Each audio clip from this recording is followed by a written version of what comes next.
बिस्मिल्लाहिर्रहमानिर्रहीम रब्बि यस्सिर वला तुअस्सिर rabbi तम्मिम bill खैर व बिका नस्तईन। आज का जो हमारा टॉपिक है वो है नुक्ता और मेजरमेंट। तो इस वाली वीडियो में हम देखेंगे कि नुक्ता क्या होता है और अगली वाली वीडियो में हम फिर मेजरमेंट के ऊपर बात करेंगे, क्योंकि मेजरमेंट की जो बेस या बुनियाद है वो नुक्ता ही है। तो इस वजह से हम पहले नुक्ता समझ लें, उसके बाद इंशाल्लाह अगली चीज़ों की तरफ आएंगे। तो नुक्ता जो है, नुक्ता या डॉट, ठीक है, वो स्क्वायर होता है।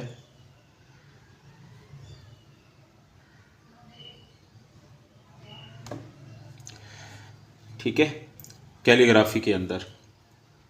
और जो अरबी ख़ताती या अरबिक कैलीग्राफी है उसके अंदर ये नुक्ता इस एंगल में आता है, और ख़त कूफ़ी जो है उसके अंदर ये नुक्ता इस तरह से आता है। उसमें ऊपर से नीचे को सिर्फ पैमाइश लेनी होती है, और उसमें इस बात का ख्याल रखना ज़रूरी नहीं है कि इस नुक्ते को इस तरफ कितना खींचना ज़रूरी है। अगर आप सिर्फ कलम से इस तरह हल्का सा निशान भी लगा लें इस तरह करके, तब भी काफ़ी है, क्योंकि ऊपर नीचे की पैमाइश हमने देखनी है। इस वजह से इसके अंदर कोई फ़र्क नहीं पड़ता है कि हम इसको इस तरह से कितना लंबा खींचते हैं, क्योंकि ऊपर से नीचे को देखना है तो हमारे लिए यही काफ़ी होता है कि हम हल्का सा निशान लगा लें। अब नुक्ता तो ये चीज़ हो गई। अब यही चीज़ जो ख़त कूफ़ी के अंदर है, यही चीज़ इंग्लिश कैलीग्राफी के अंदर भी आती है। इटैलिक या इटैलिक कैलीग्राफी जो है उसके अंदर भी यही चीज़ होती है। ठीक है, और अरबी ख़ताती के अंदर थोड़ा सा फ़र्क है।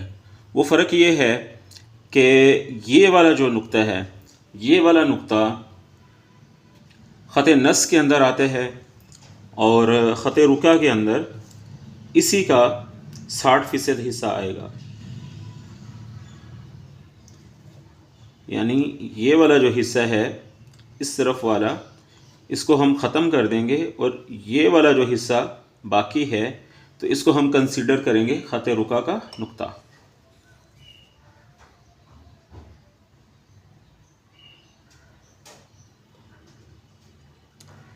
ठीक है, ये वाला, तो ये ख़त रुका का नुक्ता है।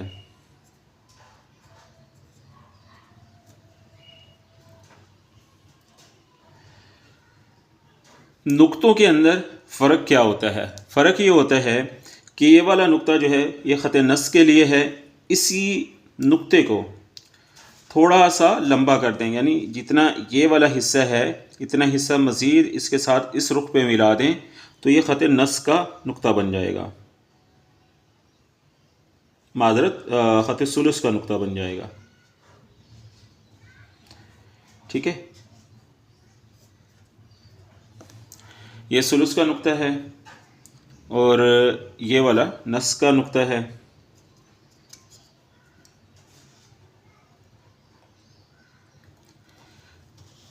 इन नुक्तों के अंदर जो फ़र्क है वो इस वजह से होता है क्योंकि कुछ खतूत हैं उनके हरूफ छोटे होते हैं, उनकी पैमाइश भी छोटी होती है, इस वजह से फिर उनके नुक्तों को भी छोटा रखा जाता है।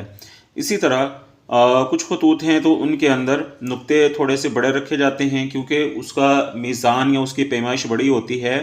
उसी हिसाब से उस ख़त के हरूफ भी हुजम में बड़े होते हैं, इस वजह से उनका नुक्ता भी बड़ा रखा जाता है। तो नुक्ता ये होता है, और ये हरूफ के ऊपर लगाने के लिए भी इस्तेमाल होते हैं, हर ख़त के अपने हिसाब से, और हरूफ की पैमाइश के लिए भी यही नुक्ते इस्तेमाल किए जाते हैं।